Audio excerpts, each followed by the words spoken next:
अस्सलामुअलैकुम। SMTV global के साथ मैं हूं आमना अनफाल। सबसे पहले न्यूज़ हेडलाइंस।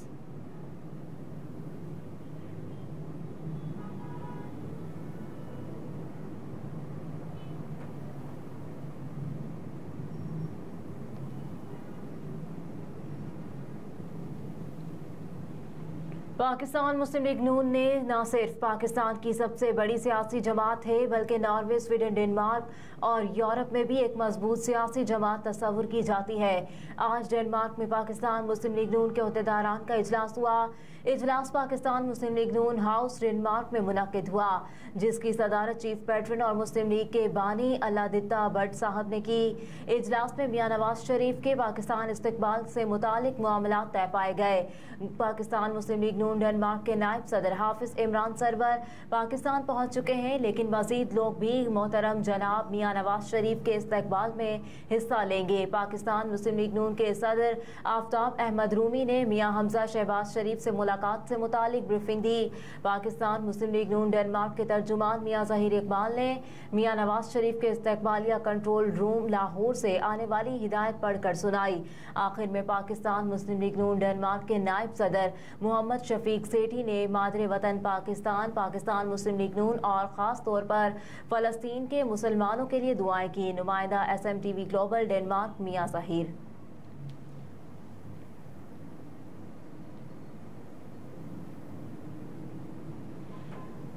आलमी बरादरी इसराइल को बेगुनाह फ़लस्तीनियों के कत्लेआम से रोके। निगरान वज़ीर-ए-आज़म अनवारुल हक काकड़ ने गज़ा के अस्पताल पर इसराइली बमबारी की शदीद मज़म्मत की है। सोशल मीडिया पर अपने बयान में लिखा कि अस्पताल को निशाना बनाना गैर इंसानी फ़ाल है, क्योंकि आलमी इंसानी कानून अस्पताल और तिबी अमले को तहफ़्फ़ुज़ फराहम करता है। निगरान वज़ीर-ए-आज़म ने फ़लस्तीन पर इसराइल के अंधाधुंध हमले ख़त्म करने का भी मुतालबा किया। कहा कि आलमी बरादरी तशद्दुद रोकने के फौरी इक़दाम करते हुए जिम्मेदारों का एहतसाब करे और इसराइल को बेगुनाह फ़लस्तीनियों के कत्लेआम से रोके।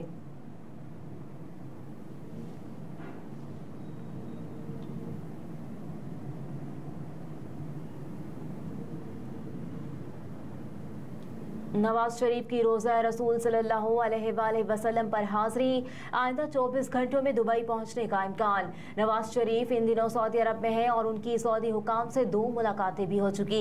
नवाज शरीफ का सऊदी अरब से आइंदा 24 घंटों में दुबई पहुंचने का इम्कान है। उन्होंने उम्रे की अदायगी के बाद रोज़ा रसूल सल्लल्लाहु अलैहि वसल्लम पर हाज़री दी। ज़राए के मुताबिक नवाज शरीफ के ज़ाती अमले के 5 अफराद लाहौर से दुबई पहुँच गए। ज़राए के मुताबिक नवाज शरीफ दुबई में 2 दिन गुजारेंगे। दुबई एक अहम मुलाकात भी तय है। साबिक वज़ीर आज़म 21 अक्टूबर को पाकिस्तान पहुंचेंगे।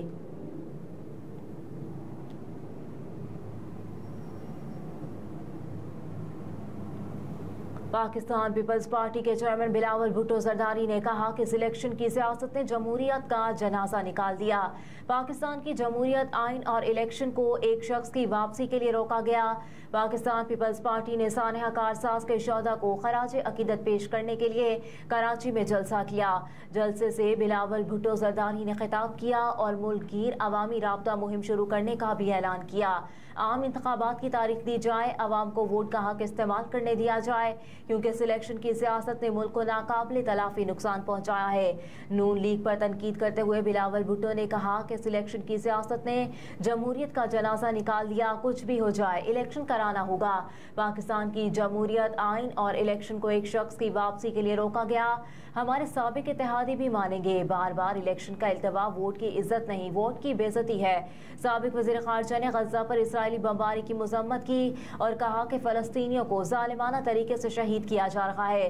निगरान वज़ीर आज़म और निगरान वज़ीर ख़ारजा से मुतालबा है कि फ़लस्तीनी अवाम के लिए आवाज़ उठाएं। कहा कि मुल्क की मुआशी हालत दुरुस्त नहीं, नफरत और तकसीम की सियासत के बजाय खिदमत की सियासत करनी होगी और मुल्क को आइन के मुताबिक चलाना होगा।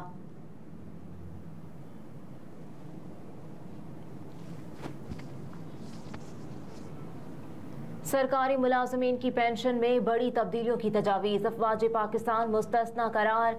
ज़राए के मुताबिक सरकारी मुलाजमीन की पेंशन में तब्दीलियों से मुतालिक तजावीज़ की समरी वज़ारत ख़ज़ाना ने वज़ीर आज़म को भिजवा दी। पेंशन के मौजूदा फार्मूले के तहत किसी भी सरकारी मुलाजिम की हासिल करदा आखिरी तनख्वाह के मुताबिक पेंशन जमा की जाती है। ताहम नुमाइंदा जंग रिपोर्ट के मुताबिक समरी में सिफारिश है कि मुलाजमीन की आखिरी तनख्वाह के बजाय आखिरी 3 साल की तनख्वाहों की बुनियाद पर पेंशन को इकट्ठा किया जाए। तजवीज़ है कि सरकारी मुलाजमीन को रिटायरमेंट के वक्त 35 के बजाय 25% रकम यकमुश्त और बाकी 75% रकम माहाना किस्तों में अदा की जाए। इसके अलावा सरकारी मुलाजिम की पेंशन को तीसरी सतह जैसे कि गैर शादीशुदा, तलाक याफ्ता या बेवा बेटी की उम्र को भर देने के बजाय सिर्फ 10 साल तक देने की भी तजवीज़ है। रिपोर्ट के मुताबिक शुहदा के खानदानों के लिए ये हद 20 साल करने की भी सिफारिश की गई है।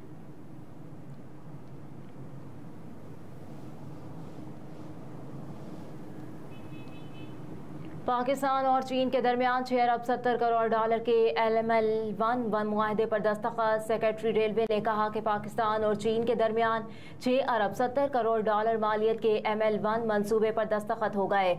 मंसूबे पर जल्द काम शुरू हो जाएगा। वजारत रेलवे की तरफ से जारी किए गए एलामी के मुताबिक ML-1 मंसूबे के तहत कराची से पेशावर तक रेलवे निज़ाम को जदीद बनाया जाएगा।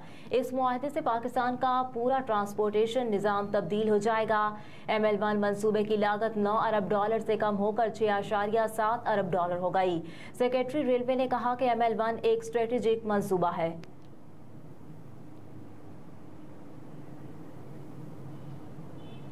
पाकिस्तान में 1 तोला सोने की कीमत में बड़ा इजाफा। All Pakistan James and jewellers association के मुताबिक बुध के रोज 1 तोला सोना 6,400 रुपये महंगा हुआ, जिसके बाद मुल्क में 1 तोला सोने की कीमत 2,06,500 रुपये हो गई। इसके अलावा 10 ग्राम सोने का भाव 5,487 रुपये इजाफे से 1,77,040 रुपये हो गया। दूसरी जानिब आलमी मार्केट में सोने का भाव $36 इजाफे से 1,959 डॉलर फी औंस हो गया।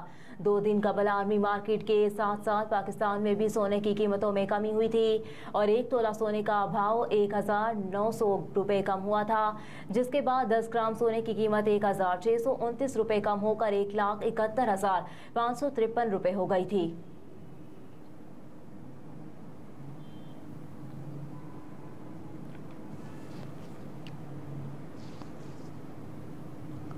वर्ल्ड कप में अफगानिस्तान को शिकस्त देकर न्यूजीलैंड ने मुसलसल चौथी फतह हासिल कर ली। ICC वनडे वर्ल्ड कप के 16वें मैच में न्यूजीलैंड ने अफगानिस्तान को 139 रन से शिकस्त देकर इवेंट में मुसलसल चौथी कामयाबी हासिल करते हुए पॉइंट्स टेबल पर पहली पोजीशन हासिल कर ली। न्यूजीलैंड के 289 रन के हदफ के ताक़ुब में अफगानिस्तान की पूरी टीम 35वें ओवर में 139 रन पर आउट हो गई। रहमत शाह 36 और अजमतुल्ला उमरजाई 27 रन के साथ टॉप स्कोरर रहे। दोनों टीमों के दरमियान मैच चेन्नई में खेला गया, जिसमें अफगान टीम ने टॉस जीता। दोनों टीमों के दरमियान मैच चेन्नई में खेला गया, जिसमें अफगान टीम ने टॉस जीता और बॉलिंग का फैसला किया। न्यूजीलैंड ने मुकर्ररा 50 ओवर्स में 6 विकेटों के नुकसान पर 288 रन बनाए। टॉम लिथम 68 और फिलिप्स 71 रन बनाकर नुमाया रहे।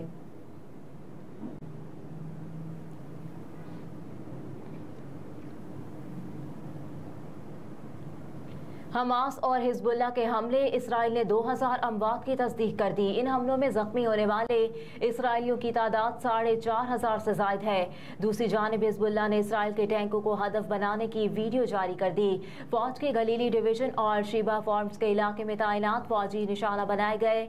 उधर इसराइली फौज ने लिबनान में हिजबुल्लाह की पोजीशन पर हमले किए। इसके अलावा एक इसराइली ड्रोन को भी मुबैना तौर पर तबाह करने की वीडियो मंजर आम पर आई है।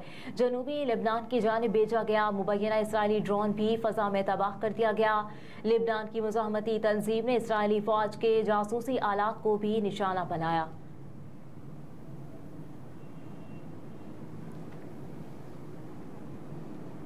अमरीकी सदर जो बाइडन ने कहा कि इमदादी सामान के 20 ट्रकों पर मुश्तमिल पहली खेप रफा के क्रॉसिंग के जरिए जनूबी गजा रवाना की जाएगी।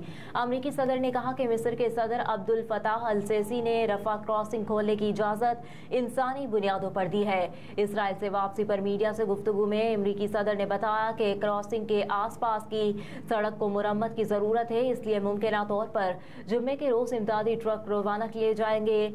इमदादी सामान अक़वाम मुत्तहिदा के तहत तकसीम किया जाएगा। कहा कि इमदादी सामान की पहली खेप में इंतहाई जरूरी सामान भिजवाया जाएगा, जबकि इमदादी सामान की दूसरी खेप का फैसला हालात को देखकर किया जाएगा। जो बाइडन ने वाज़ेह किया कि अगर हमास ने इमदादी सामान पर कब्जा किया या उससे गुजरने नहीं दिया गया तो इमदादी सामान की तरसील रोक दी जाएगी। हेडलाइंस आप जान चुके हैं। न्यूज स्टूडियो से फिल वक्त इतना ही। आप देखते रहिए SMTV ग्लोबल।